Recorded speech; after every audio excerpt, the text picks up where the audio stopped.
तो गीता जी अध्याय नंबर 15 के श्लोक नंबर 1 से 4 में, 16 और 17 में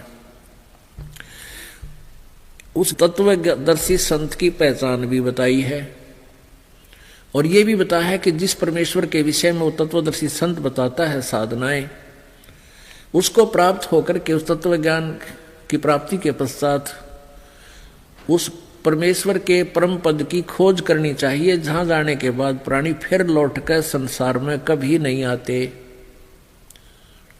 और वो तत्वदर्शी संत कैसा होगा? जो उल्टे लटके हुए संसार रूपी वृक्ष को विस्तार से उसके सब अंगों को भिन्न भिन्न बता देगा।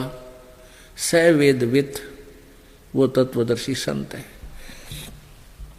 परमेश्वर कबीर देव जी ने 600 वर्ष पहले अपनी वाणी में इस उल्टे लटके हुए संसार रूपी वृक्ष की व्याख्या की थी। कबीर अक्षर पुरुष एक पेड़ है, निरंजन वा की डार, तीनों देवा शाखा है, भाई पात रूप संसार। अक्षर पुरुष एक पेड़ है जो पृथ्वी से बाहर दिखाई देता है, वो तना उससे ऊपर ऊपर सारा पेड़ कहलाता है। और ये तना तो अक्षर पुरुष है। एक निरंजन वा की डार, ये ब्रह्म उसकी एक मोटी डार है और उसके एक डार का 3 शाखा है।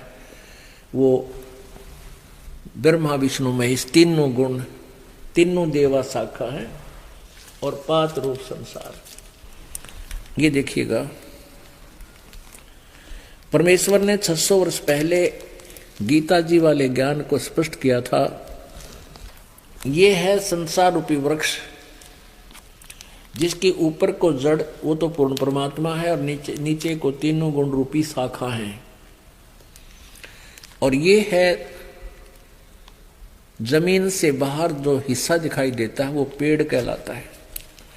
तो परमात्मा ने कहा था अक्षर पुरुष एक पेड़ है और इस पेड़ की निरंजन ये ब्रह्म अक्षर पुरुष ये इसकी डार और तीनों देवा शाखा हैं, ये पात रूप संसार।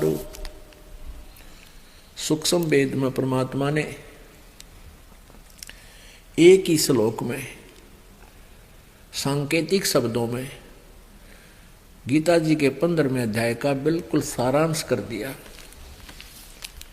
गीता जी अध्याय नंबर 15 श्लोक 1 से 4 तथा 16-17 का आशय, ये जो सारा कुछ है। ये तना, ये अक्षर पुरुष यानी परब्रह्म भी कहते हैं, इसको अक्षर ब्रह्म भी कहते हैं। और ये मोटी डार जो है, ये ब्रह्म सरपुरुष कहो, सरपुरुष कहो, ब्रह्म कहो, सरब्रह्म कहो, ये एक डार है। रजगुण ब्रह्मा जी, सतगुण विष्णु जी, तमगुण शिव जी, ये डार है,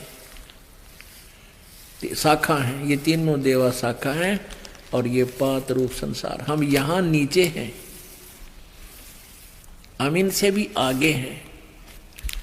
और ये जड़ कौन है? ये जो सबका धारण पोषण करता है वो परमात्मा, ये परम अक्षर ब्रह्म है। गीता जी अध्याय नंबर 8 के श्लोक नंबर 3 में जिसके विषय में वर्णन किया है, वो परम अक्षर ब्रह्म है। वो कौन है? ये कबीर देव है, ये कबीर परमात्मा है। ये उस असंख्य ब्रह्मांड के सिंहासन पर विराजमान है और ये जड़ है पूरे संसार रूपी वृक्ष के मूल है। और मूल से ही सब खुराक आहार सबको शक्ति प्राप्त होती है।